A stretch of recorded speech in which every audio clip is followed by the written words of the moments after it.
does again, and everything he does, however questionable, he takes pride in. "Surely you got that," he says, wanting to be certain that the person to whom he has made the joke this time is alive to it. "Oh yes, I got it all right," that person replies. "I just wanted to make sure you had." It's all very childish and rude in the way that clever men who are friends and on the half-loose will be childish and rude with one another, straight-faced and quick, with no limits placed on subject matter, but with an undertow of undeclared seriousness.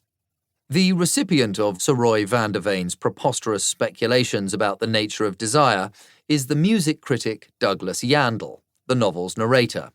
A bachelor at a bit of a sexual dead end himself, and a friend and admirer of Sir Roy's, called in by the composer's wife to dissuade him from his latest escapade, which, while it does not embrace necrophilia or bestiality, does entail a younger woman. Not girl 20, but girl something even worse, girl 17. What Douglas wants to make sure Roy has got is not only his own good-bad joke, but the dire consequences to all parties of dating girl 17 when you're man a hell of a lot older than that. The joke, in other words, is no joke at all. That, essentially, the joke of Sir Roy Vandervane's incorrigibility turning out to be unfunny and even tragic, is the story, and it's plenty to be going on with. Kingsley Amis can make a lot happen with moral indignation. Irresponsibility, he once said in an interview, is what Girl 20 is about. That's a heroically plain, not to say solemn statement for a comic novelist to make. But then, from his very first novel, Lucky Jim, Kingsley Amis always did operate at the more homespun, moralizing end of the comic writing spectrum. His satire a check on humanity's outlandishness, a defense of fair play and honourableness, rather than a revelling in selfish appetite and disorder, more Fielding, in other words, than Rabelais. Which is not to say that taking on irresponsibility as a subject precludes having fun with it. Sir Roy Vandervane's irresponsibility is of monstrous proportions, and not a single murky alleyway of the deviousness he employs to get his way is left unexplored.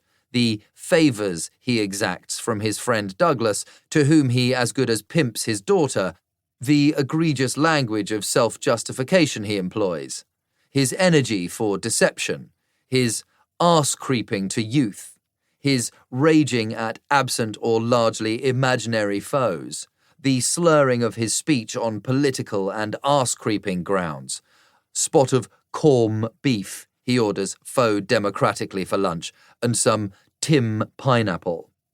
Not to mention the baffling charm of the man, that system of total permissiveness towards himself that made him such agreeable company.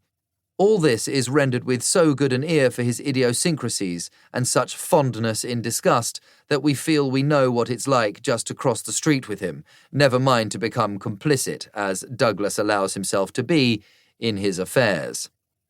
And if he is, at times, lumberingly witty in himself, he is also, like Falstaff, the cause that wit is in others. "I don't know anything at all about her," his wife says of the new girl in her husband's life. She was, of course, the new girl herself in her time, but they've been running at about 20 to 22 over the last 3 years or so, tending to go down, getting younger at something like half the rate he gets older. When he's 73, they'll be 10. The fact that these calculations point to an eventual criminality, if Sir Roy keeps going long enough, doesn't make them any the less absurd. Fascinated by the grotesque mathematical trajectory, Douglas Yandell keeps up the game. And when he's 83, he throws in experimentally, "There'll be 5. Sir Roy Vandervane has done the sums himself, but that doesn't stop him deciding to leave his wife and family for girl 17, a decision which Douglas Yandell tries to counter with some unblinkingly cynical advice. Why can't you just stay put officially and see a lot of Sylvia on the side? Not just see her, notice, but see a lot of her. How much fairer can one be? "No," says the besotted Vandervane, "I've had enough of that. So's she." Which is the cue for the great decency speech one expects in every Kingsley Amis novel, the moment when the comic gloves come off and the necessary home truth.